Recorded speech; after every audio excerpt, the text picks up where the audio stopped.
Doctor, look. Stand aside, nurse.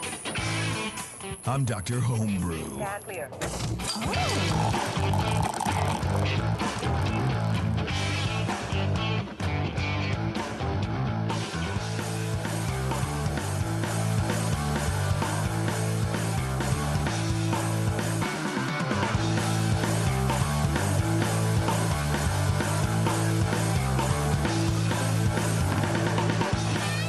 Hey, welcome everybody. Dr. Homebrew. Thanks for joining us for another show. We got some good information here for you guys today. We have one homebrew that, again, I don't have and I'm very upset about. So I'm drinking an 805, which I feel like if you can't have a homebrew that was sent to you by a home brewer, you might as well just drink an 805. And that's sort of the credo that I live by lately. That's a good credo. Thanks, man.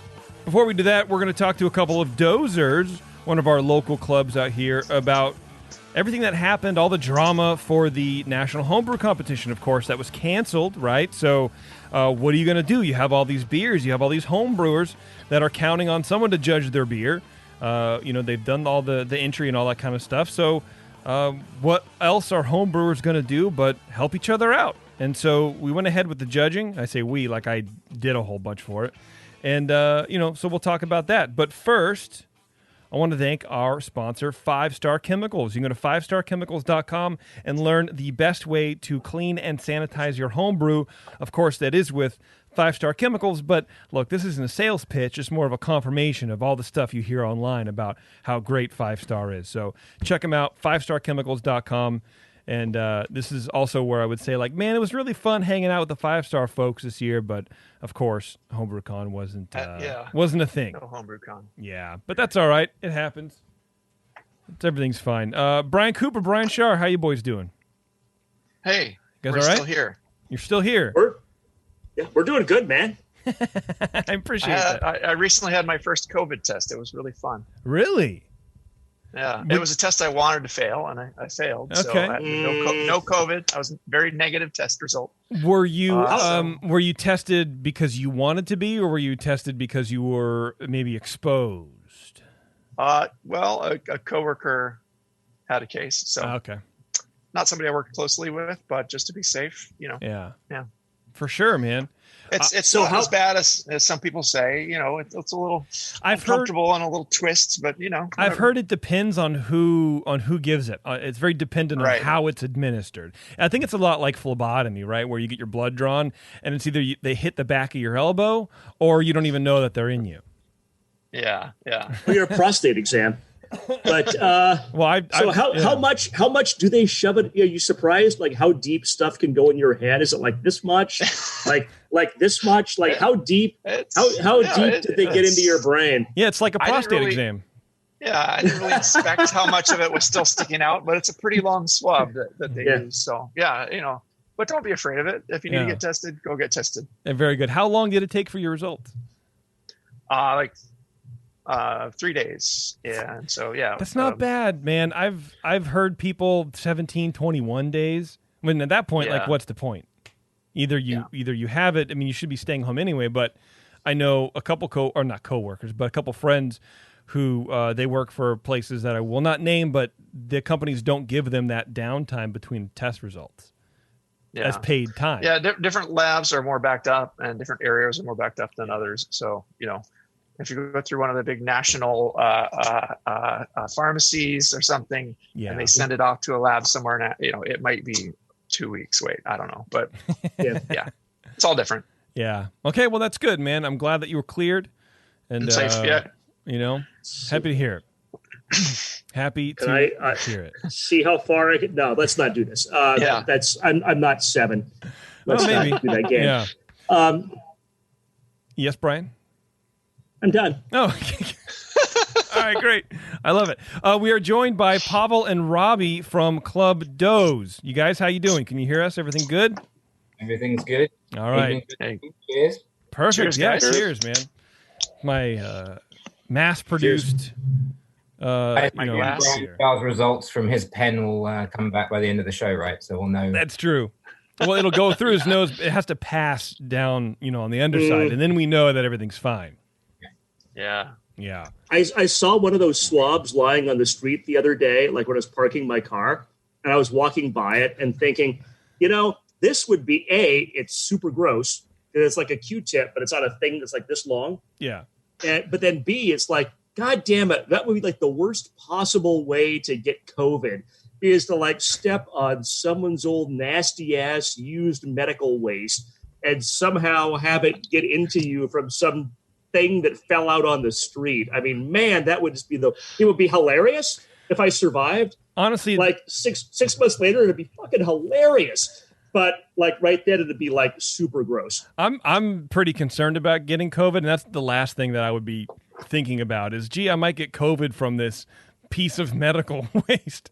I feel like there's a lot worse things that you could catch from that thing. Brian, did you just leave it there, or do you have it and you're going to show it to us? I stuck it in my mouth for safekeeping, and I just warm, man. I stepped around it and went on my way with my life. There we go. Okay. Hopefully. All right. Well, Pavel, Robbie, let's talk a little bit about judging for the national homebrew competition. Yeah. It was fun. It was perfect. Love to hear it. Thanks. Yeah. So Doze is this was our second year of being in charge of our region's first round entries. We had 663 beers, meads, and ciders submitted this year. Wow. That actually made to our location. We had slightly more registered, but when the stage for entering was actually around the COVID-19 starting, so actually we got a few emails from the folks that were saying that they cannot drive to our location to submit entries for the COVID-19 issues. Like some schools were getting closed in El Dorado County, for example, and one guy said that he just have to stay in the school and like for an entire week and cannot deliver entries. Wow. So we got slightly less. Yeah. So it was very much in the tea leaves that we knew something was going to happen. Yeah, right. And ironically, Friday, March the 13th, we were all sat at Ghost Town Brewing. Big shout out to Ryan and Justin and the guys at Ghost Town who were going to host us for all the judging. Yeah. They did it last year. They supported us again this year. They let us use their huge cold room for all the entries. And the penny dropped, and we got the news that at that point, just the first round was going to be cancelled. Obviously, the AHA went on to cancel the finals and HomebrewCon as well. Okay. I think the first note that came out, they didn't really cancel it. They placed it on a hiatus or just like stopped it until the further notice. But it was like most likely it's not going to come in. So at that point, it was still kind of like unclear whether they will come out with some weird idea. So that was like one of the reasons that we decided, like, well, it's not canceled. We still have a job to do. Yeah. Basically, we were sat around with a hell of a lot of beer, wondering what on earth we were going to do. Right, and that was sort of like the talk of the internet town, I guess, is what about my beers? What's going to happen? What are these guys going to be doing? So, what did you end up doing? How did that play out? Everyone there that night, to a T, were like, we need to figure out a way to judge these beers. Yeah, there was no real debate. To be honest, everyone was kind of like, I don't know how we're going to do it. I'm not sure what we're going to do. We actually went downstairs and we judged a few flights that night because there was some judges there, like 8 of us maybe. Okay. As we were trying to work out in our brains what we were going to do. We really had no particular idea, but by the end of that evening, we kind of decided that no matter what the AHA was going to say and whether or not the competition was going to be put on later or whatever, we had all these beers. We wanted to make a plan, and it was pretty straightforward, right, Pavel? I mean, we kind of split into 2 areas. We wanted to judge all of the hot beers, the light beers, the beers that weren't going to do well in the cold room for months. We wanted to get all those judged first, and we kind of made a deadline. We drew a line in the sand of the date when they would have been judged by for all of the regions. So kind of the AHA gives you a window of maybe 3 weeks, 4 weeks for each region to choose their judging. Okay. So we said, okay, let's do all the pale ales, all the IPAs, all the light lagers, all the low ABV beers, everything that won't age well, and get all of that judged by the last possible weekend they would have been judged. It was like August 12th, right? Yeah, something like that. So that gave all. No, sorry, April. My bad. English is my Russian time. It's very different. I'm on the European calendar. So. So that was our first decision, and then the second decision was that all the other beers we knew would be fine and may even actually improve with age, some of them. But as long as we got those judged by HomebrewCon, then we just feel really good about ourselves. And above and beyond that, we hadn't really sort of taken it any further, and we just kind of week by week tried to figure it out. I mean, big shout out to the Mad Z's. They really pulled out all the stops and helped us get some judging done, and our friends at Bay Area Mashers. Wherever you guys are, Either Brian, it's the least we could do. Either Brian Sharp's throwing gang signs right now. Yeah, it looks like you're throwing all a gang in different sign. places. You guys are amateurs, so we don't know where you are. You guys have done this for sure. What month was this, Pavel? You were saying this was April, or April was your own deadline? No, okay. So as you remember, at that time, and I think you were mentioning that you were in New Zealand. You remember that everything was changing like every hour. Right? Mm-hmm. Or you were in Australia, I think. No, Justin was in New Zealand. Yeah.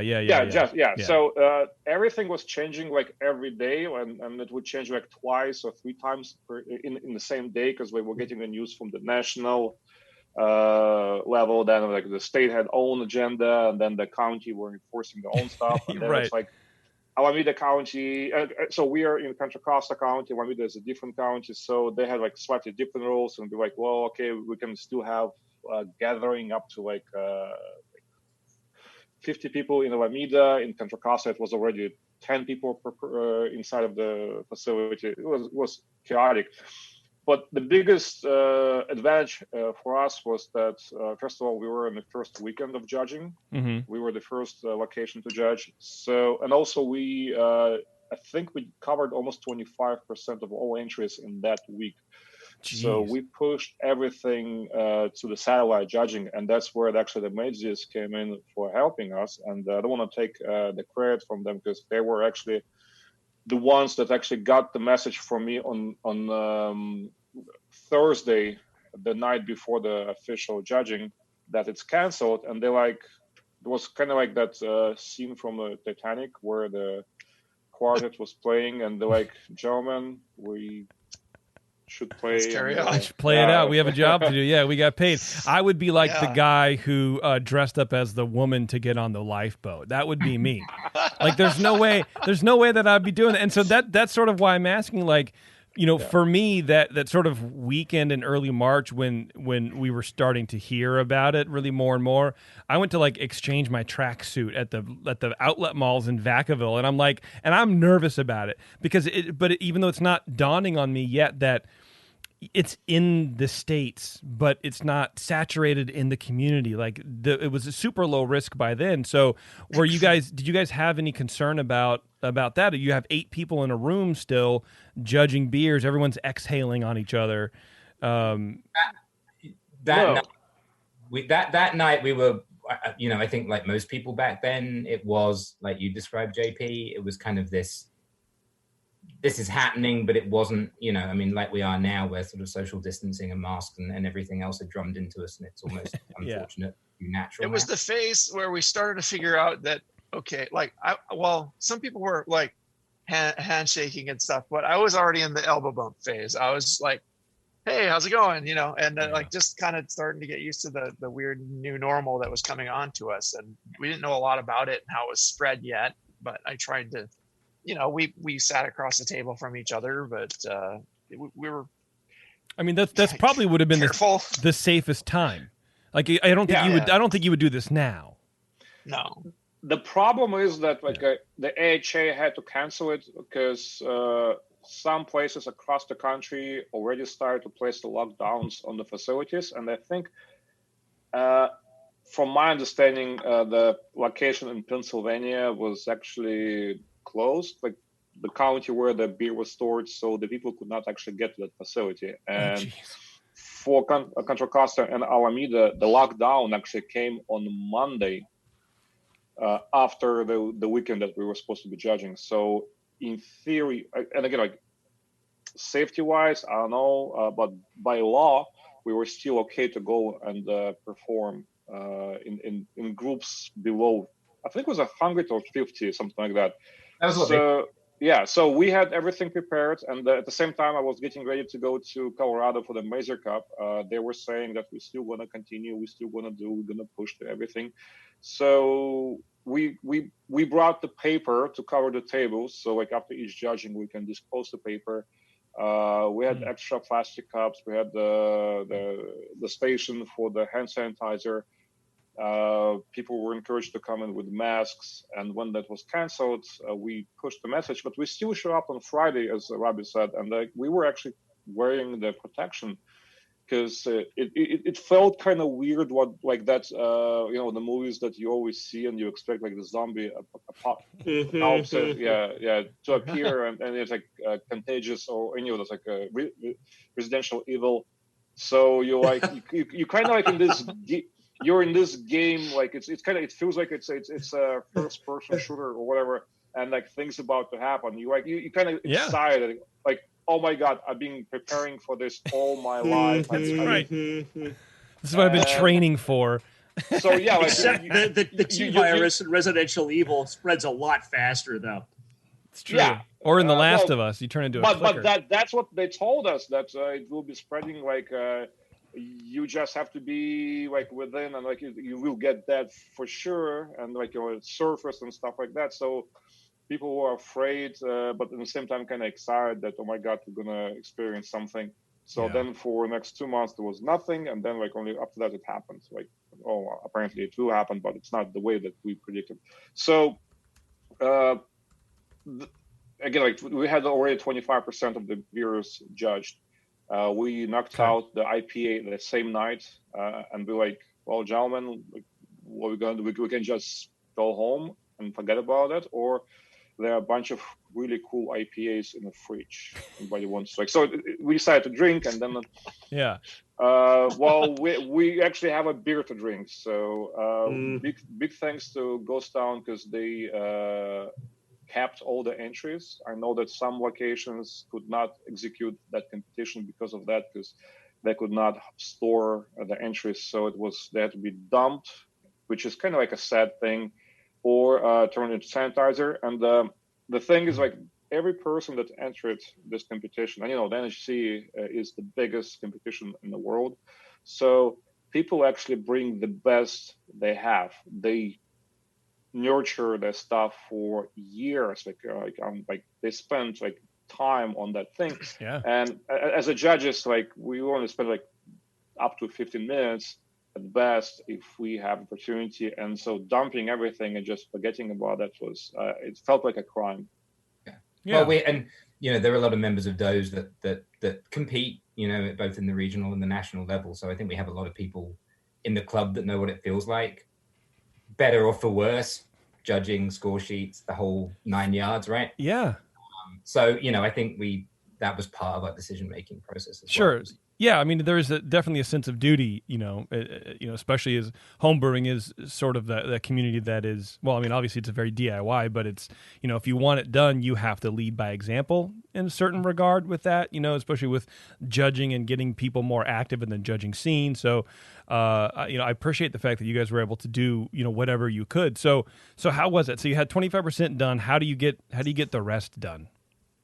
A lot of small group judging. Okay. So we did it two ways. We did some very small groups. So we allowed up to a maximum of 6 people in a session, social distancing, everyone touching their own cup. So we kind of developed some. But that didn't start until the end of April, early May. Before that was all online. And then we did, yes, the other component was virtual judging. Oh, okay. So you took the smaller tables, that the flights were manageable enough that you could do it between 2 people with 2 bottles. It depends on what you say manageable, because I think the biggest fight we had online was 27 entries. We have some beasts of judges that like challenge. So there was a couple of exceptions. Harinder and Dan Sherman, if you're listening, we are talking about you guys. So yeah, we had 2 national judges. One of them was not national at that point, though. It was national potentially. Okay. So two national judges doing that flight. Actually, like they broke down that 27 flights into 3 smaller 9 entries each. Mm-hmm. They spent about an hour and a half on each one of them. They took like a 10-minute break or 20-minute break between the flights. After every time they finished the flight, they would recap the bottles and put them back in the fridge. And then they would select like everything that you would do in a competition. You select like 2 to 3 entries from each flight, and then you do a mini boss again like this way in front of the monitor. And we did the same thing with meads for bigger flight for like I think 15 entries. So we did 2 flights, and then we did a mini boss over the camera, which was kind of interesting experience. Yeah. It takes longer though. In reality, like when you judge in person, you can finish the 10 entries easily within like hour and a half. Because like again, like it's a BGCP, we do it's AHA, like we do the checkbox scorecard, so it's about up to 10 minutes per entry. Yeah. But what we found actually when you start doing it over Zoom, it takes much longer. So like almost like it gives you extra hour on top of what you're supposed to take. Really? I know some people are skeptical about how that could work, and there's going to be bottle variation and all this, but I think from what you guys reported, it seems like it worked pretty well. It would be the same to me. I would trust imagine in the judges, right? So people, you know who you're judging with, and so I think that debate of if there was a wide difference in judging sheets, we were able to have a very honest conversation about why and could this possibly a bottle variation problem. Judging in person is not a perfect science. We all know that. As much as we like to think it's objective and perfect in every way, it's not. It's incredibly subjective in many senses. And you still have the same problems with things like bottle variation. Even at a table, you pull a second bottle, you try it, but then they don't have anything to go to mini best of show, so they're shit out of luck anyway. There's problems either which way you do it. We just we knew it wasn't going to be perfect, but we knew it was the only way we could get to judge the beers safely, and that quite frankly was good enough for us to try it and get where we did, and I think successfully and safely. So the bottle variation, that's the first question that was asked, because we announced on the BGCP forum on the Facebook that we're going to do it that way. And there were lots of skepticism from the folks. Of course. But people would like oppose everything. Like hey, we're going to do this because otherwise it's not going to happen. And they criticize, like, that's not how you do it. Like, that there is no other way to do it at this point. Like, that's like either we dump it or we do it like the way we do it. So the bottle variation, you have 2 bottles, right, for this competition. Let's say the first bottle goes to the regular judging, and you score 40 points. You go to mini boss, and something happened, and the second bottle is screwed up. So on the mini boss, you're gonna get kicked out right away. Right? So you will not place and you will not advance, and no ribbon for you. So that was the case when we were judging over the Zoom. So like one person will get a good bottle, another person will get a bad bottle, and it happened a couple of times. And so that's the same thing. Like the judges would be, let's say, in real competition, you're supposed to be within 6 points or 7 points. For NHC, we try to be like within 5 points, maybe like 4 points, because you have to be consistent. Yeah. And there were cases where the judges were literally like 10 to 15 points apart, which happens rarely. And in a few cases, they were not able to negotiate to the middle point, because like one judge would have definitely a bad bottle, and another one would have a really good bottle. So, well, in this case, you don't advance.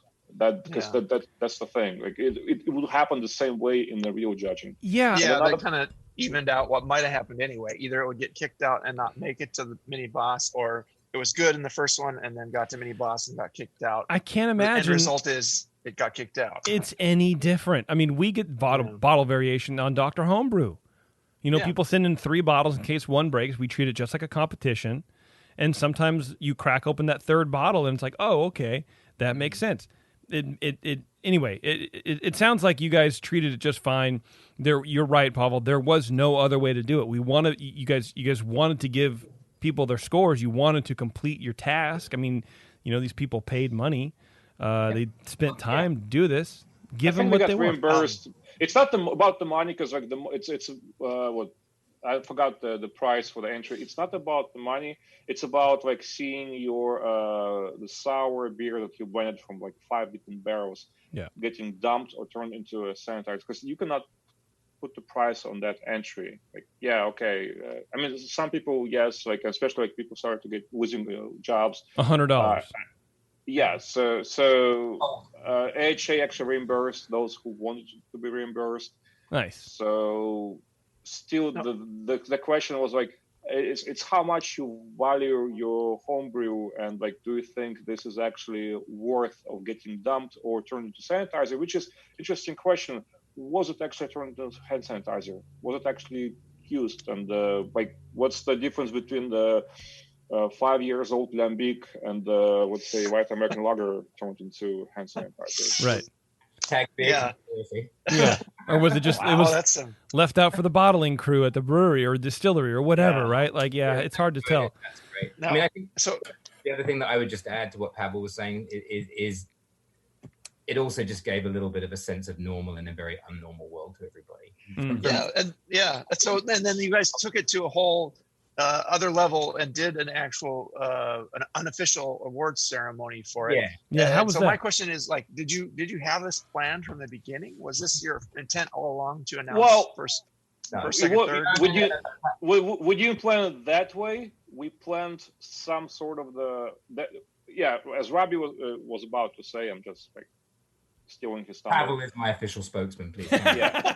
So Robbie mentioned before that we were trying to finish it before the NHC, because the NHC got canceled, the on-site, and it went to the virtual world, and we were trying to finish it before that. So maybe we can make it like a part of the HomebrewCon, virtual HomebrewCon, and they were not really ready for that. So we were still going to do like some sort of the ceremony, because just before that we also went to Zoom mode for our club meetings and stuff like that, and it was not designed to be that way from the beginning. We were going to just read them from the spreadsheet and announce. And set the bar really low. Honestly, we'd have been super happy had we just got the score sheets to everybody. Yeah, for sure. That was really bar. At the very beginning.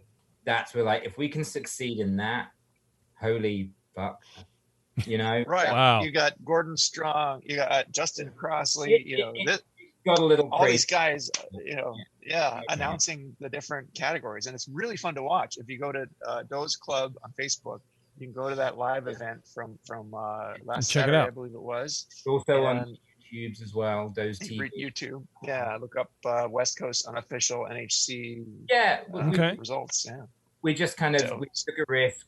We figured, to Pavel's point, once we realized that we should have announced it ourselves, we were just going to read it. A couple of club members had volunteered to read the list off a spreadsheet. Yeah. We'd all crack open a beer. We'd be like, "Woo, we did it!" Maybe my mum would tune in England, and that was about it. Maybe it was all the local Bay Area breweries, like the ones up in your area. Del Cielo from them to like Vinny at Russian River to everybody. It went across the country. We got some meadery from New Jersey in Lavina. We have a cidery from Vermont. Hidden Cider announcing. We had folks from the Cider Maker of the Year. Yeah, from Michigan. Ken Grossman announced our non-Cassie Award winner. We decided that instead of having seriously, Ken Grossman did it. I loved that. Wow. That was great. We got into non-Cassie. I asked Charlie Bamforth, who I've done a couple of at UC Davis, and he's been in the club a few times, so I reached out to him, and he said he'd do it. And then while I was talking to him on the phone, I was like, "You think you can ask your new boss if he'd be interested?" Charlie did us a solid and put it out there. I kind of had to be humble pie, and I mean, not to make this a football talk, but I was like, he supports Wolves. I'm an avid long life Tottenham supporter. Wolves were just above us in the table, so I could kind of like play that card with him, and he totally fell for it. That's how you butter Charlie up. You talk about Wolves, go, wow, you know what? You guys got promoted a couple years back, and you're doing really well, man. And you just doors open for you. I'm a Liverpool guy myself.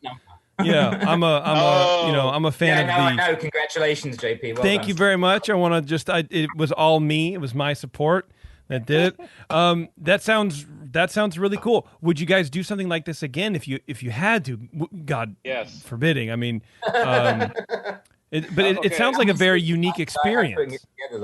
Yeah. No, actually, here's the thing. So it was really, I wouldn't say surprising, but it was nice to see the support from the community, and not only from the homebrew community, but also from the commercial. Yeah. And I think it was like a cool opportunity just to do something to feel normal again, as you guys said. Like, you know, like it almost felt like normal. 2 weeks ago, I went to the Hub Grenade, and it almost felt normal, almost the same, except that I wasn't able to sit inside, but I rarely sit inside. I sit outside anyway. And it was just like almost like back in the good times. And so I think if we decide to do it again, I mean, technically we probably will, at least we're talking about that, and looks like it was a huge success.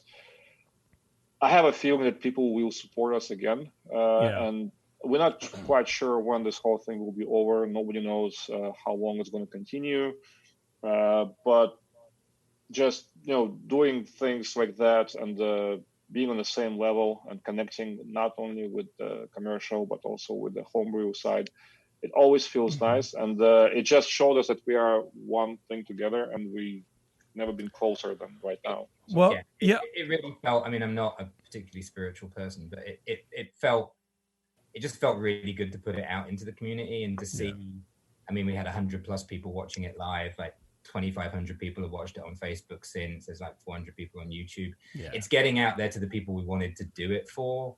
And that's super cool. And the fact that, like, I mean, big shout out to Jamil, who actually is he's doing a brew day with our non-Cassie winners, so the people that won the most ribbons in our very unofficial award ceremony.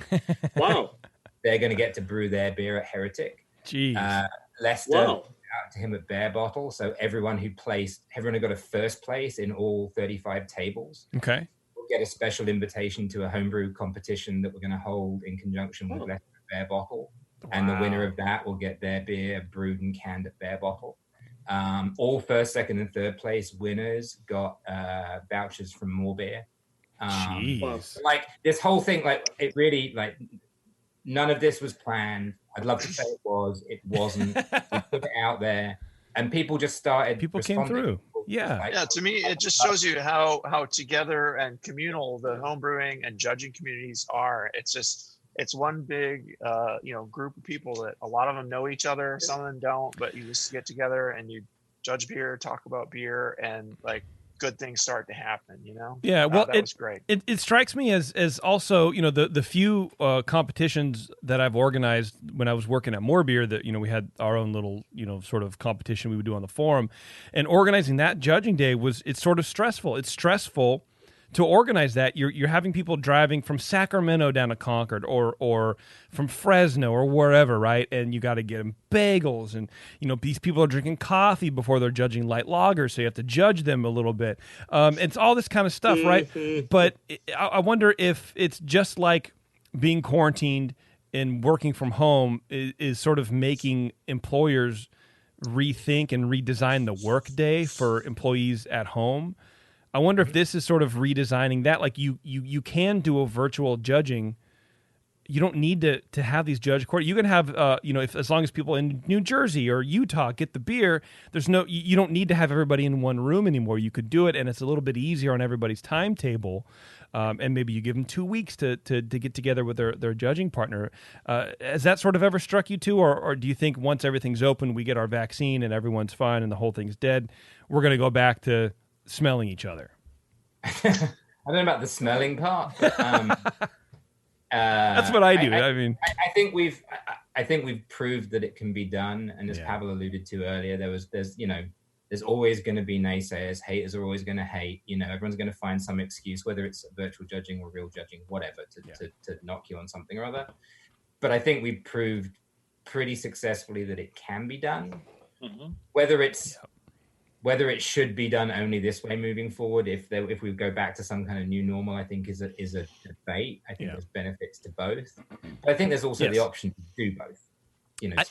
Just as an option, you can fold people in that way and make it more inclusive as well by doing that, by removing the barriers of everyone. You have to be at Ghost Town for these specific 3 days, or you can't participate. So it removes, I think, some of that, which I think is super cool. I agree. Yeah. Being a part of the judging was fun, and then at the end, the Madzies took another table, a big Belgians table, and it had aged well, the strong Belgians, and there wasn't really a stinker on the table. And then the best of show was really hard to do. We did it safely distanced in my buddy John's backyard and got it done. And that part of it was fun, and it was kind of like normal judging again, getting back into a new normal. But the funnest part for me was just sitting down to that award ceremony and there was a glow. There was a buzz. You gave a very heartwarming. There was energy in the air, even though I was. Oh, you gave a speech. Oh, damn! Now I have to go back and listen. A little toast out here, but whatever. Okay. We're just out here. Are you crying? Are you crying right now? We got to it feels like you're crying. He was part of the entertainment. We had 3 musical breaks so people could pee and drink beer during the ceremony. So we had some great music throughout it. And one of them was actually Brian Cooper. The Hoppy Beer song, and my brother Jimmy on that one. He does the guitar solo and nice. Yeah, that song we rip off Ren and Stimpy, we rip off Fish, and maybe the Beverly Hillbillies. I'm not sure, but it's search the Hoppy Beer song. JP was second on my list of people to ask for the British and Irish albums. I would have been there. I would have been there. A heavy beer. Next year. I would have done it. One more question before we go. Who is more stoic, the Russian or the Brit? Who shows less emotions? That's a very good question. Thank you. You're saying the Russian bear versus British lion? Sure, we could do that too. We're doing our own kind of Firestone Walker thing here. Right, yeah. We have a... Yeah.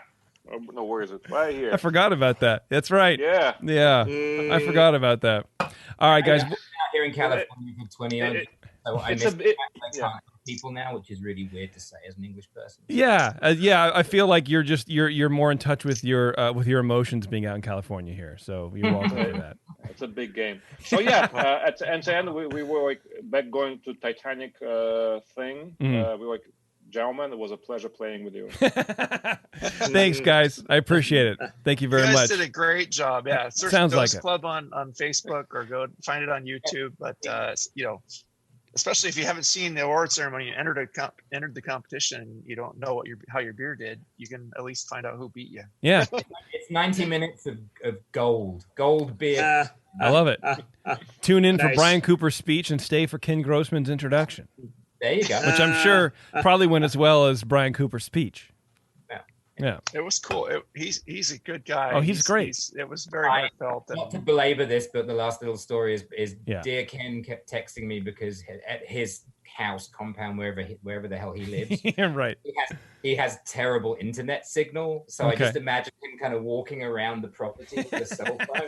That's true. Trying to find 2 more bars, and he eventually had to go to the brewery so he could send us the video. Yeah, I was gonna say he probably just went somewhere to like. I know.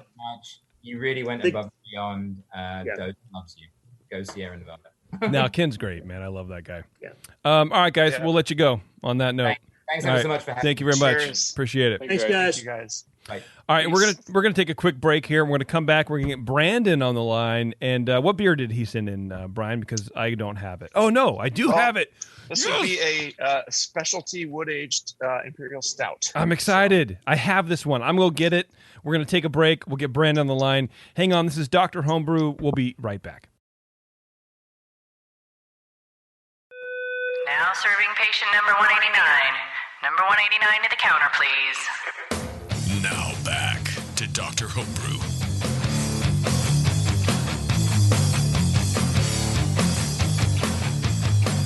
All right, everybody, welcome back. This is Dr. Homebrew. Thanks for joining us. I had a good time talking with the Dozers about their little, I guess it was impromptu or short-planned virtual ceremony. I thought that was it was a good way to handle that. It was a very classic. It turned into something really cool. It was a good event. Yeah, I like that.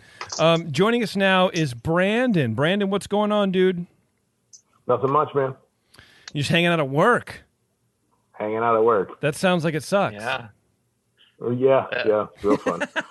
And usually we try to have the East Coasters on early, but oh boy. Yeah, it happens, man. It happens. So are you getting paid to be on this show right now? For the next 9 minutes. Okay. All right. Well, we'll try to go fast. What beer did you send in for us, man? What beer are we judging today? So it's a spiced. It's a stout, aged in a spiced rum barrel, adjuncted with toasted coconut, vanilla beans, and some cocoa nibs. See, this sounds exactly like something that I would really enjoy. What kind of spiced rum barrel? Is it like a homemade kind of flavored thing, or is it a commercial spiced rum? It was a commercial barrel. I don't remember what it was. This was a while ago, and okay. I'm pretty good at making notes for that, Yeah. and I couldn't find them. So. You failed. That sucks. But I mean, actually, my buddy just shows up at my house with a barrel and goes, "We're putting something in this." What, okay. Was it like, because the only two spiced rums I know are like Sailor Jerry's and I guess Sailor Jerry's is the only spiced. Oh, Captain Morgan's, I guess. It wasn't from one of those two, right? It was like maybe more of a local distillery or something. Like craft. Okay. Style. Okay. All right. Did you have any of the rum beforehand? I didn't. No. Okay. All right. Well, wow, Brandon, you're really letting me down here, dude. I just want to. So this beer will never ever be recreated. Probably not. No. Yeah, that's all right. Well, Brian Cooper, why don't you go ahead and go first, brother? All right, let's do this. God, this smells like vanilla ice cream, dude. God. The label has all this information on it here. It smells like got spiced. It smells like vanilla ice cream with like fudge and like caramel in it. It smells amazing. God bless. So, yeah, spiced rum barrel aged Imperial Stout with coconut, vanilla, and nibs. Entered as a 33B specialty wood aged beer. The name of the beer is Coconut Hammock. I wanted to ask what's the inspiration there? Is it just the feeling that the beer gave you, or what was it? Yeah, I mean, it's just like somebody came up with it. Right. Well, because it's got a kind of an islandy, kind of flavor to the name of the beer. I liked that about it. I didn't let it color my impressions of the beer, but I did enjoy that part of it. And you got up to 10% ABV with the beer, I'm guessing, and then plus whatever rum was in the barrel. Yeah, 13.1 before barrel. Oh, 13.1. Okay. Wow. All right. Well, here we go. It opened up with a good hiss. It actually, you cracked it, and it like, I don't know if there's something still going in there but it was a nice indication of some liveliness in there. In the aroma, I get a big coconut first, and then a booze barrel character with some faint vanilla mixed in with that, and a medium low chocolate below that. The malt is roasty, rich, smooth alcohol is in there, definitely at a medium high level, but it's not sharp at all. It's just everything's smoothed out in this beer. and the malt is it's roasty, but it's smooth. It's not burnt. It's chocolatey, but it's not like dark chocolate. It's just like smooth, not really milk chocolate, but just kind of like it's like a 70% cacao like bar where it's high quality. It tastes like, and there's a little bitterness to it, but not overwhelming. But also not Hershey's. Chocolate, yeah. Do you want to take over for me? Just keep going. I know you don't have the beer, but you got this covered, JP. Fax me your notes, and I'll just go read to town. them. Yeah, that's all here. Hold that up. It's all here. Something about no. Yeah, so that's just in the aroma. There's no diacetyl, no acetaldehyde or anything like that. The esters, the fruity esters are moderate, just kind of below everything else there, but. Yeah, appearance-wise, it pours a medium-low tan head at first. Of course, that fades pretty quickly because it's such a high alcohol beer. That's fine for this kind of style. Dark brown color. It seems clear. I can see it through my leg lamp. It's not hazy. Bubbles are finer. Finely formed collar at this point and a little cover. It's a nice looking beer. I couldn't really knock it for appearance. In the flavor, again, echoing a lot what I got in the aroma. There's a big coconut, but not too big. It's smooth. It's not overpowering. It's kind of like a coconut cream pie in a way. It's with stout and booze behind it, of course, but it's definitely balanced to the malt, but also some of the specialties are balanced in there in a really positive way. I feel it's like a cleanly fermented, smooth, a very firmly alcoholic beer, but it doesn't bite you in a harsh way. Even the booze, and there's some definite booze in the flavor. The rum is smooth and inviting and warming, and just really nice. It's somewhat sweet in the finish, but it's not cloying. Of course, there's no hop, and it's just the bitterness is fairly low and out of the way. Just some roast and chocolatey malt flavors in there. Not a lot of coffee or anything like that, but the coconut just kind of plays throughout. It lingers into the aftertaste with everything else. The coconut is probably the dominating factor here, but I'm not a huge fan of coconut in general. I don't make things with coconut very often, but I really enjoy the coconut in the beer and the way it's playing together with everything else here. It's a smooth beer overall. In the mouthfeel, it just, again, the smoothness just shines. It's a fairly full-bodied beer. The carbonation is, I would say, medium to I would say it's just medium. It's not over the top. You don't want to get too crazy with the carbonation here, or it might start biting a little bit. There's no biting or harsh quality to this beer at all. And I don't know how long it's been aged or how long it's sat in the barrel. But there's no astringency. It's just creamy and smooth. And pretty much that sums it up. Overall impression, I would say it's a nicely balanced beer with all the declared ingredients coming through to different degrees. The coconut wins. The vanilla is in there, and get some vanillins, of course, with a booze barrel. Yeah. I would say the actual vanilla is coming through a little bit, and the nibs are coming through a little bit, but in a supporting role. Maybe you do have that. Maybe you do have COVID because you're getting a little bit of vanilla. Well, there's some definite vanilla in here. Okay, all right. I just want to make sure. I just want to clarify. But I'm trying to decide if it's from the booze barrel or if it's from the nibs. So I'm not getting as much of a nibs-like character as I'm getting like a booze barrel thing. So I would, I don't know that bringing up the vanilla is going to help it more because there's plenty of vanillins in the beer from the booze barrel and the vanilla that you put in. If you're don't put more vanilla in. Don't. Don't put more in. Don't put more in. It's good. It's great where it is. It's right. Okay. Yeah. I think to me and maybe it's because I'm sensitive and I know, coconut's maybe not my favorite flavor in the flavor spectrum, but it's poking out to me a little more than the other ones. So I'd maybe dial that back a little bit and bring up the chocolate a little bit. I think the booze is okay where it is, the booze / vanillins, and maybe I'm just kind of perceiving them together at this point. But it's a very nice beer.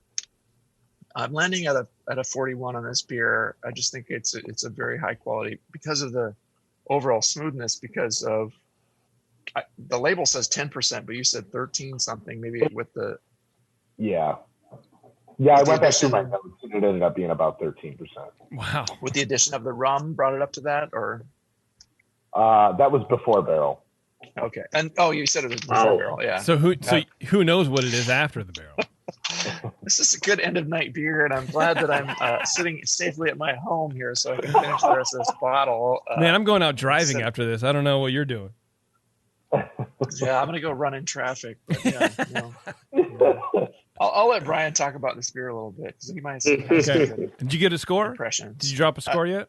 41. Yeah, hell yeah. All right, Brian Shar. So I love the name of this, the coconut hammock. I can think about 12 things that could possibly name, and they're all hilarious. So that's a good name for this beer. So this is a specialty wood aged beer, rum barrel aged, coconut, vanilla beans, and cacao nibs. And these are things that really all blend well together. And the way that you blended them is, I think, extremely harmonious, to kind of echo what Brian had said. I think largely I would agree with what I just heard Brian talk about. The aroma of this beer, it's medium coconut. Except I didn't even mention spiced, so I'm embarrassed now. I meant to comment about that, but I'll let you. Well, let's discuss this maybe now or later, because I wasn't sure. I saw that on the label if that meant spiced rum, or spiced in the sense that it's a beer that also has coconut, vanilla, and cacao, which those are always So he came in late to the game. He said it was a spiced rum barrel. So yeah, and I'm now that I'm tasting it more, I'm also alongside with the rum. There's also the spiced rum component. But that brings up a good point, especially if you're going to enter something like this. Is right. How to label that properly. Do you know, Brandon? Do you happen to know what spices were in the rum of the barrel, or it sounds like it was just like a thing that fell off the back of the truck, and you just used the thing, right? Yeah. Okay. All right.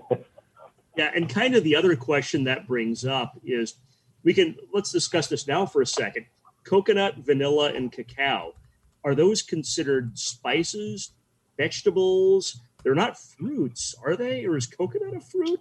Or if you have a coconut beer, is that a fruit beer? Is it a spice beer? Is chocolate make it a spice beer? Yeah. Vanilla. Chocolate makes it a spice beer for sure. These are always things that I think baffle people. That's worth having, I think, a short discussion about where do you enter a beer, let's say barrel aside, that's got coconut or vanilla or chocolate. And, Brian, what do you think about that? Well, this is 33B. I think that pretty much specialty barrel, pretty much covers everything, right? Well, right, but what if you didn't have the barrel and you had a coconut beer? That's probably going to be spice. It's going to be vegetable, urban spice beer. Yeah, that's a vegetable. Yeah, but vanilla and chocolate, I think those probably fall in that category too, right? If it wasn't a barrel aged, I consider chocolate to be a vegetable. If I have a well-rounded meal and there's no carrots around, it's a pod. Barley's fine. What happens if you go tropical and you throw a pineapple in with it? Oh. Do you like I would still do it. And getting caught in the rain, Brandon? I do. I do. Yeah. Okay. Go specialty with it. I love getting caught in the rain. It's an experimental beer. Well, what I like about this is generally the spices in the spice rum are allspice, cloves, star anise, cinnamon, nutmeg, sometimes vanilla also. So those all spices work really well with an oatmeal stout or with an imperial stout, excuse me. And then you add all the other stuff on top of it. What works with this beer is everything sort of blends together, and it's hard to determine where the spices are coming from. Is that the malt, or is it like an allspice thing that you're getting from the rum barrel? You don't actually know, and I don't want to know. I like everything. I like my lines to be blurred. Yeah, a smooth alcohol can have a spicy component too. Yeah, for sure. Anyway, Shark, continue, please. Yeah, I'll continue. You mentioned allspice, and I'll briefly bring this up. So the British called, when they discovered allspice, they called it allspice because it tasted like the 3 spices that the British were familiar with at the time. It was like cinnamon and 2 other things. Yeah. And they're British. The British always loved the bland food and the bland whatever. And they discovered this like 500 years ago. Oh, it tastes like all spices. It tastes like all 3. So they called it allspice. Nutmeg, yeah, of course. Cinnamon, nutmeg, and soot. Yeah, pretty much, pretty much. So that's where in all seriousness, I listening to a podcast about that. That's why they call it allspice. I get it, because that's what they thought it was like 500 years ago. Okay, so all right, this almost smells like a sweet mocha beverage, right? Not like it's not that far into the coffee side, but it's reminiscent of something like. This could be a latte or a like mocha that. for sure, dude. It could be a latte. Not something as far as hazelnut, because there's no hazelnut in this, but something that maybe gives you a hint of sweetness in the aroma. Yeah. It's not actual sweetness, like a hazelnut. Yeah. So there's some dark malt and chocolate aroma at a low level. And this is partly why everything blends so harmoniously in this beer. It's hard to differentiate between, is there chocolate malt? Is it cacao nibs? Where is that actually coming from? Is it the vanilla component that chocolate has? It's really, really blended perfectly. There's a low roast, probably from I pick up. I may have been talking myself into a low roast, but I get a low roast character. No hop aroma, no off aromas. Oddly, I didn't get, when it was colder, any ethanol out of this. And I still don't. And it's really a testament to the quality of the fermentation that this doesn't smell hot alcohol, right? And when talking about flavor, I'll talk about that a little bit more. So 10 out of 12 for aroma. Appearance, 3 out of 3. It's extremely dark brown, essentially black. Here at the very bottom, you see kind of some brown character. You see a reflection on my screen right there. Yay. It's clear to the extent you can tell in a beer like this. Usually I'll kind of tilt it and look through like a very thin layer of a beer. And something really dark like this, that'll give you an idea of, kind of an idea of whether it's clear or yeasty, hazy, whatever. It's imperfect, but it kind of gives you a macro sense of where on the spectrum between hazy and clear, is it more, is there like stuff floating in it, or is it clear? This is more clear. Hi guys. You can tell I've been drinking some 13+%. Yeah, we're all beer, getting loopy right now. So sorry, Brian. Your guys' level right now. Well, you know what, Brandon? Technically, we are at work, so I mean. Oh, okay. We're working from home. It's all good. Exactly. Sorry, Shar. Just go ahead and plow through. Don't worry about us. Just keep going. We're having a good time. This is the show. We're having fun. Yeah. At Philadelphia NHC, I drank strong beer. And by the time, so there's like 13 regions, by the time we got through our 10th barley wine at like 12%, we're like showing each other pictures of our kids. And it's like, no, we have to finish judging. We have to get done with this. I would have ran screaming out of that room. So tough. There's no way I could have survived that. That was hilarious and awesome. So 3 out of 3 for appearance. Okay. Head is low and persistent. That's fine. Okay. So flavor 15 out of 20. Initially, you get coconut flavor, chocolate, sort of a low roast. And for the first time, you get a little bit of an ethanol rum character. And not even like a bite, but you get a perception of like a little sweet ethanol and a little rum. And it's really amazing. I mean, there's so many ways for a beer like this to go harsh, biting, fusel, just from high temperature fermentation of your beer, from the alcohol that's left in the barrel. There's so many ways for this just to go horribly wrong. And this went the exact opposite direction. This is really amazingly fermented, and there's nothing harsh or biting about the alcohol. And what's probably 15%, plus after you count the rum in this thing. medium hop bitterness comes up in the mid palate. It gets a little lost amid all the other flavors. And I don't mean that in a bad way. This is not like a muddle of flavors. This is a harmonious blend of flavors where the hop bitterness, it's there, but it's not the star. I don't get really any hop flavor. Again, the hop flavor is not the star. And I'll be curious about your recipe and like where you put hops in this. Really well attenuated for such a big beer. I think it has like some characteristics of sweetness just from all the coconut, the vanilla, the chocolate. But to me, I mean, this is not like a 10.0 fermentation, but this is also not something that finished at 1050 in my perception. I'll be curious what the final gravity was.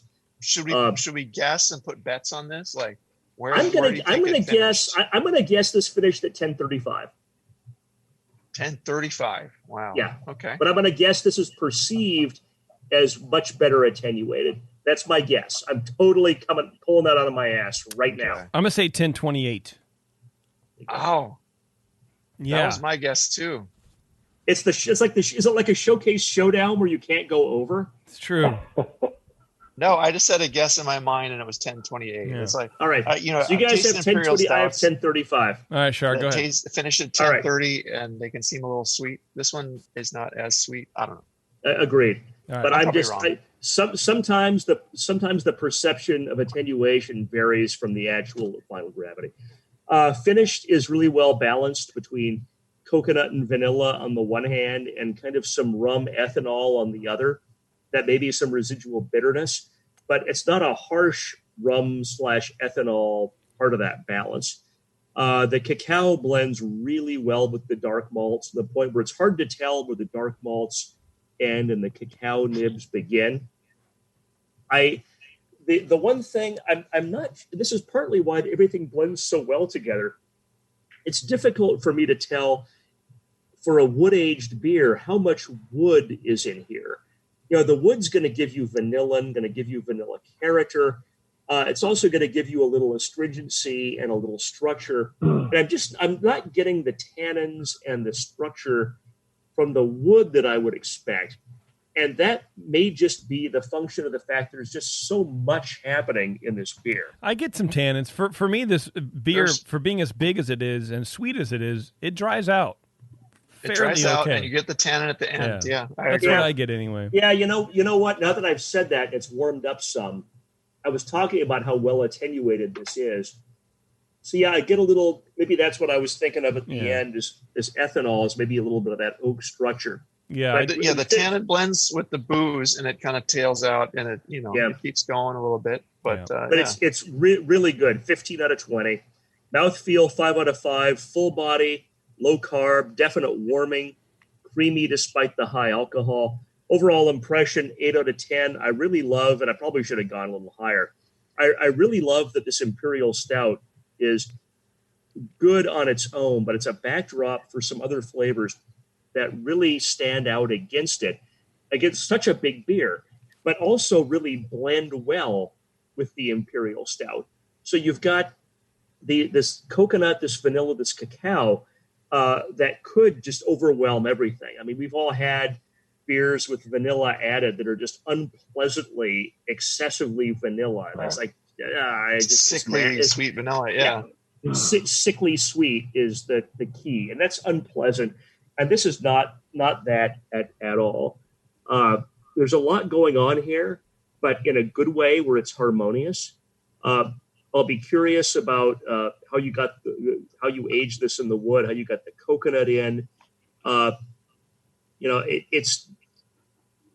really like this beer a lot. I give this 41 out of 50. Wow, look at you guys.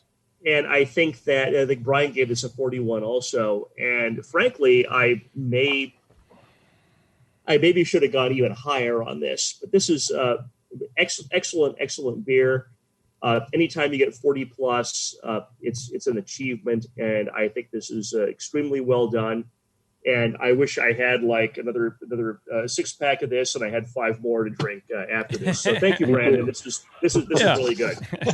All right, Brandon, you're up. All right.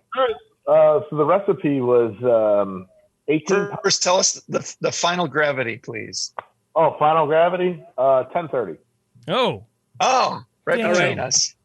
You guys were closer. I went over. So Showcase Showdown, I lose. yeah, but we're all pretty good about it. Pretty close. Yeah. All right. For a bunch of dummies. Okay. What's the recipe, Brandon? Thank you for having that, by the way. Oh, yeah. It's 18 pounds 2-row, 2 pounds Crystal 40, 1 pound Crystal 120, 1.5 pounds roasted barley, 12 ounces chocolate, 1 pound 8 ounces rye malt, 1 pound 8 ounces flaked oats, done on cal ale with a huge starter. Started at 65 degrees for roughly 3 or 4 days, and then I let it free rise. Wow. I think OG was like 1122 or 1123. Before you put it in the barrel. Yes. Damn. And it's mashed at 154 for 60. So Okay. Okay, what about the spice additions? So this is quite an interesting beer because I was trying to figure out how to get the coconut, vanilla, and the nibs in. I got this idea from listening to Jay Goodwin about how he had like a hop back for his adjuncts. So I did kind of the same thing. I took a 1.75 liter Pico keg, Okay. and then a 5 gallon keg, and I put the pump into it. So CO2 bled everything down, and then I put a nylon sack of the 2 pounds of coconut, so a pound toasted, a pound not toasted, 2 vanilla beans, and I think it was 6 ounces of nibs. Threw that in the bag, threw that in the keg, and then I literally just cycled over it for I think 12 hours. Okay. Wow. Brilliant. That's a really smart idea. Well, and did you Did you put any nibs in anywhere else for aging or anything? No, that was it. Once I got to where I wanted it to be, because I taste it every couple hours or whatever. Yeah, yeah. And then once I kind of got to kind of right about where I wanted to be, I was tasting it like every half hour. Okay. Because Jay Goodwin is a pretty smart dude, I guess. Yeah, well, that's a hell of a lot of nib character. I would never in a trillion billion years ever thought that the beer only had 12 hours of nib contact. Yeah. You know what? When he talked about it, he started to get my brain going because he was talking about how a lot of the adjuncts are more about contact time than a surface area for the most part. Mm-hmm. So it was just kind of funny that he started talking about that. I think he was talking about a ginger sour beer that he makes. Oh, okay. He was talking about his ginger that he just kept pumping over it till he got where he wanted to. That'll work. I think I could do that with coconut. So, yeah. Wow, inspiration. And then, so after it's pumped through, then it went into the barrel. No. So that's that was right after it came out of the barrel. Okay. All right. Okay. How long was it in the barrel for? About a month and a half, 2 months. Okay. And what size barrel? 5 gallon. 5 gallon barrel in a 6.2 gallons. Yeah, sure. Wow. That seems like a long time for a small barrel, but like everything of what you're saying sounds like it wouldn't work. Like if you came on the show, I feel, and you said, "Hey, I had this idea to make this beer. This is what I would do." I think we would all go, "No, that's going to be too much of this or too much of that." But it works in a different way. I mean, am I wrong about that? I feel like a month and a half in a 5 gallon barrel. I feel like that's too much time, but it works really, really well. It's kind of funny because I really think that pumping it over those adjuncts, I really think pulled a lot of the fusels out of the nose of the beer. Because, I mean, obviously coming out of the barrel, it was hot. Yeah. But just pumping it, I think I put it on the adjuncts or pumped it over the adjuncts probably a day or two afterwards. And about after the 12 hours, it had removed a lot of those just hot aromas. Interesting. Off of it. I mean, that makes sense. You're going to lose aromatics either way you look at it when you're mixturating beer, right? I don't know. This is the new secret to making great beer, I guess. Yeah. I mean, you're learning it right here on the Brewing Network. I mean, I don't often judge the beers or give scores, but I would definitely give it a 41, 42. I mean, it's a little hotness in the end, but it's a rum barrel.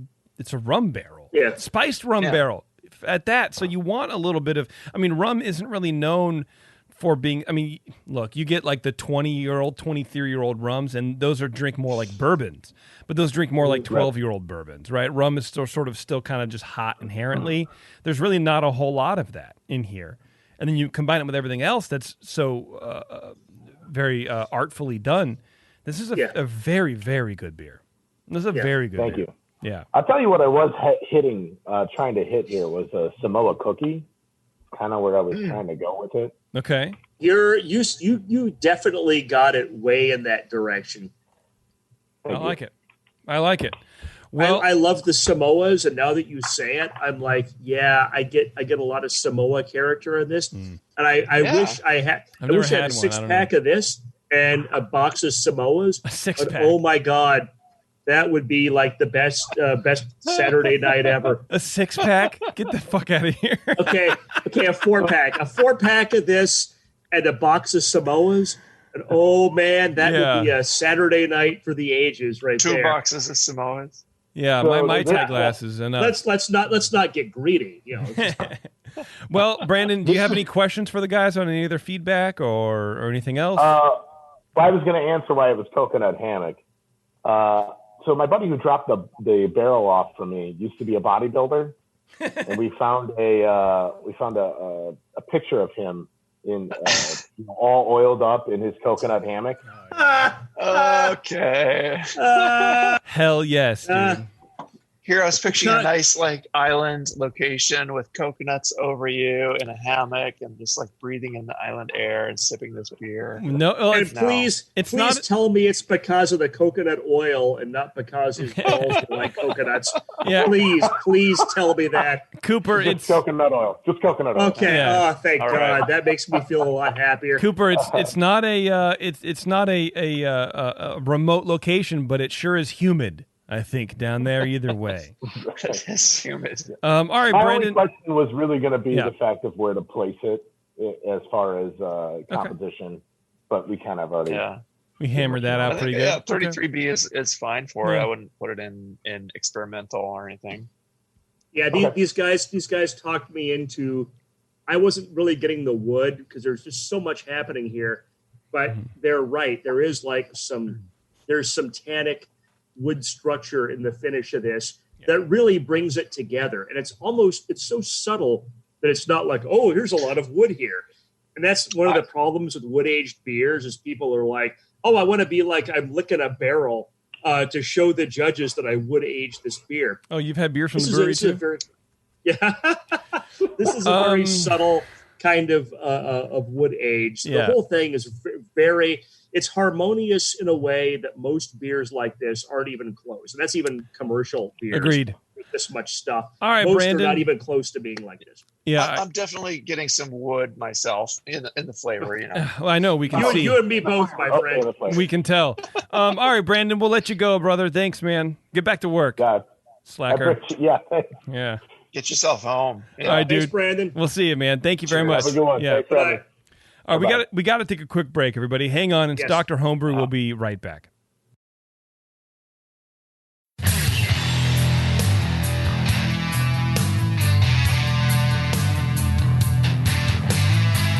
Now, back to the examination.